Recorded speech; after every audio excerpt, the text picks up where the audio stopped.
Hey guys, and thanks for clicking on this video. My name is Blake and I'm really excited to be able to present to you today on my top 10 aquarium tools. So let's jump straight into the video.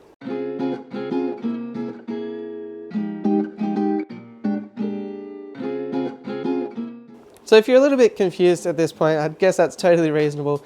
So a bit of context around me and what we're doing here is I'm a fish keeping enthusiast and a YouTuber down in the Melbourne area of Australia, and I've been reaching out to channels that I believe have great depth and knowledge, are really great people, and that I want to highlight. And then we basically just swap videos, typically in a top 10 fashion. So I reached out to Dan for this video, and he came up with the suggestion of top 10 aquarium tools, which was an idea that I could really get behind. I think that there's many little DIY tricks and hacks that you pick up along the way, and I believe it would be a great asset to highlight some of these today. So if you want to see Dan's top 10 aquarium tools, head over to my channel and there'll be a link below where you can check that out. Or alternatively, I'll bring you my top 10 here, and hopefully you find it insightful and enjoy. To get started, this might be, I guess, the least accessible ones on the list. Ones you have to actually sort of go and collect the materials and assemble it yourself. But what we've got here are my aquarium water change tools. So without these tools, I would not be able to maintain the amount of aquariums I do. Typically I run between 30 and 40 tanks, and these just make it effortless. So basically I have this tool here which creates a siphon and drains the tank down. And then I have this tool here which hangs over the edge and fills it up, simply just with the turn of a ball valve. I do have a video explaining how these work if you're interested. I won't go into that much depth today, but yeah, these PVC water change tools are invaluable for me in the fish room. The next tool that I want to highlight as being super important in a fish room is, of course, the trusty turkey baster. So this is really handy if you want to sort of suck out fry from a tank or feed out bloodworms or brine shrimp or any other food that you're going to have to defrost. I also find it really great for just spot cleaning tanks. If you see a bit of waste that is collected in an area, you can easily just take it out with the turkey baster. And I find that a really big one like this, like bigger than a pipette for example, is really handy because it just allows a bit more suction, a bit more quantity. So super cheap as well, usually less than $1 you can probably find one of these, and absolutely invaluable, and I use it pretty much most days. Another great tool to have in the fish room is actually light timers. Many of us have used light timers for a long time. It's a great way to get consistent amounts of light, things like that in your aquarium, and you just eliminate the risk of forgetting to turn the lights on or off one day. I like to use smart switches for my fish room because there's a couple of extra reasons. First of all, you can really impress your friends when you walk into your fish room, it's all dark, and all you have to do is say, "Turn on fish room." Okay, turning on 3 outlets. And then she does all the hard work for you. Other than just showing off and general bragging, you can also use it on really hot days. So if you notice that a day is going to be really hot, then I can get in from the office or wherever I am and actually turn off all the lights, and that's going to help to reduce heat. Also, it's just generally a lot easier to turn off and on the lights if you need to do videos at different times, if people do that, or just even if you have to get into the fish room at a time that is outside the hours that you would normally have your lights on or off. So for those reasons, I find smart switches to be pretty cheap, pretty accessible, and super handy to have in your fish room. The next tool on the list that I want to highlight is, of course, the trusty fish net, but not just one net. You want to keep multiple fish nets, so you got different sizes, and also fine nets and semi-coarse nets, because the fine nets, although they're great for scooping fry and things like that, they can travel pretty slowly through the water column. So if you've got a little quick evasive fish on your hands, you might want a more coarse net so you can actually sweep it through the water a bit faster.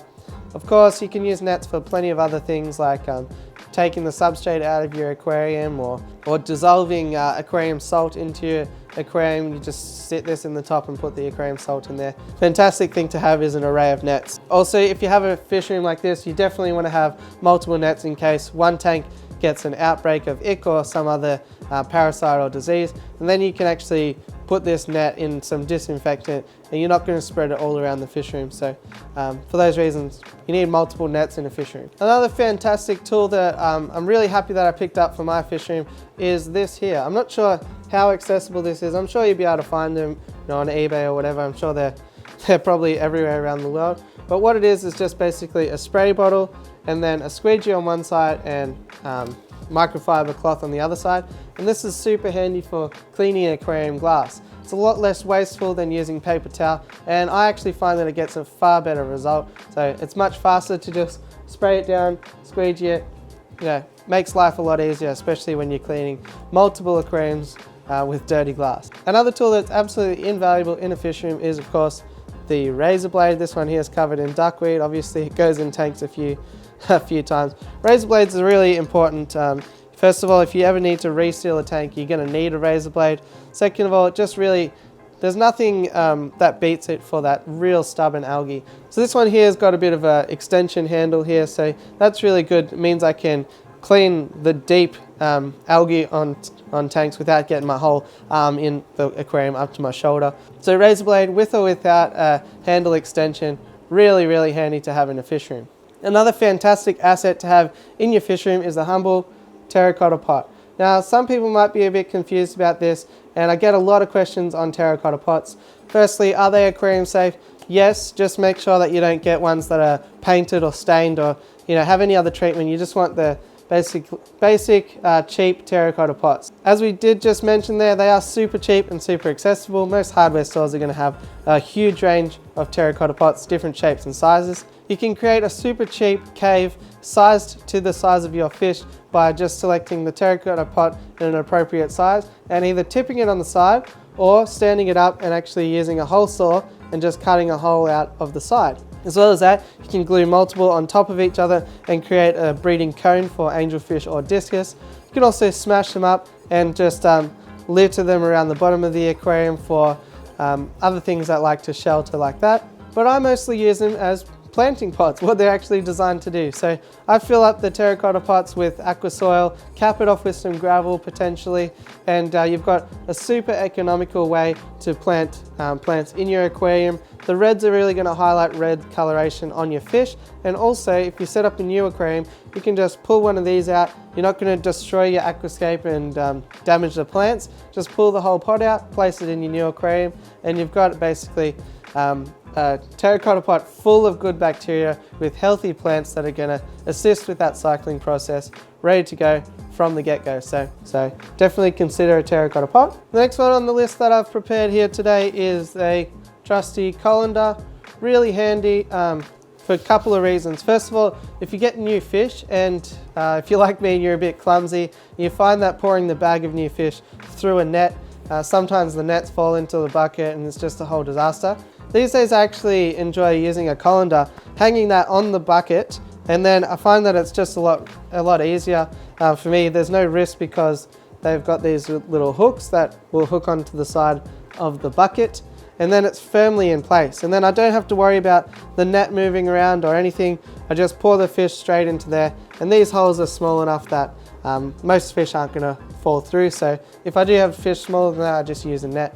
But really enjoy the colander for that, and also for when we're refilling a nano tank or a small aquarium or any tank that you're going to fill with buckets, then colander is really great because you're not going to make a mess of your whole aquarium. You can just refill through this and it will disperse the water a little bit more evenly and not mess up your aquascape. So really enjoy colanders in the fish room, super important.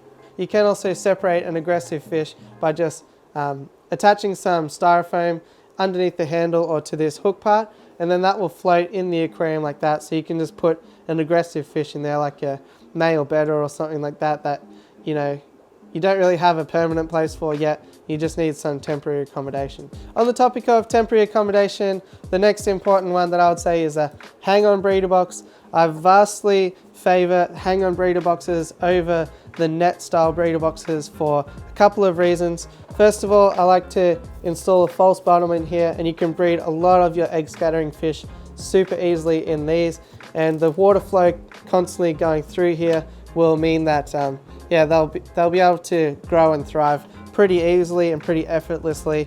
So I've used this to breed many celestial pearl danios and emerald raspberries, and it will work for a lot of your fish. So this is a super vital breeding implement for me actually in the fish room. We just spoke about temporary accommodation, and this here can provide exactly that as well. You can easily put an aggressive fish in here for a bit of a timeout, or new fish in here until you figure out basically their permanent accommodation. Or if you have a tank crash and things are not exactly compatible, you can sit this on for a short period of time and just allow yourself a bit of extra time to plan out things like that. So the hang-on breeder box is really fantastic. I find a great way to sort of raise up fry as well without taking up a whole nother tank. And yeah, I really enjoy hang-on breeder boxes around my fish room. And last but not least, we are talking about fry. So I find that it's a lot easier to feed fry by putting my fry foods in one of these, I don't know what else to call them other than a sauce bottle.